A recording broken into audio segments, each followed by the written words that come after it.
I first started at Adidas with my career, I didn't understand what a sales rep actually did. And I think it's a career path that if more people knew about it, they would be interested in going into it. When you walk into a store, there is a massive process that you probably are not familiar with of how each individual product gets put where and how it was selected. So I'm going to take you through that process while we go shopping at Nordstrom. So I'm going to use Adidas as an example since I worked there and have also worked with Nordstrom. So this is what you would call prime real estate. Brands don't just get to have their product displayed like this just because. I'm gonna really try to do this without boring you, but there's a lot of pieces to this. There's different types of sales reps that handle different type of retailers. In this particular case for Nordstrom, it would be a key account, meaning this is an important account to the brand. So a few times a year, all of the sales reps from all over the country get together, either at the headquarters of the brand or maybe sometimes fun at Adidas, we would go to Scottsdale, Palm Springs. Now there's a lot of fun that goes down in these sales meetings, but there is a lot of work. So you sit through basically all day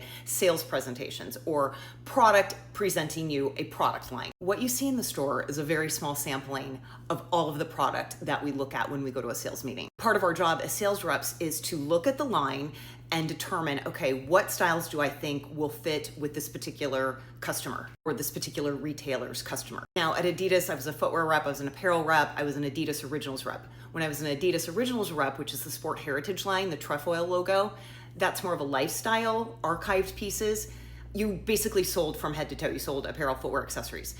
On the performance side of things, running or soccer or whatever, if you're selling to like a Dick's, you're gonna be selling primarily just footwear. You're not gonna sell both footwear and apparel because that is just too much product. Now this varies from brand to brand. I'm only speaking from my own personal experience. And once they're done presenting the line, you sit with other reps and you guys determine, okay, who are we gonna sell, what stores, what consumers. It's called an assortment. We do assortment planning, which means we select different styles for different stores. And I'm really simplifying this just for the interest of time. But once you've got your assortment, then you have a buyer meeting and you present what you think is the best assortment for their consumer to the buyer. And there is a lot more than just selling product that goes into this meeting, but for the purpose of this video, we're just gonna talk about the product. This is just one part of their men's assortment. They had a lot of other styles, but a sales rep and a buyer determined this is what we want in the store at this particular time. Now, mind you, the timelines are crazy. So right now we would be selling in for next year. That assortment that you saw was sold in 6 to 8 months ago. So you kind of have to be half fortune teller of what you think is going to be trending. And part of that is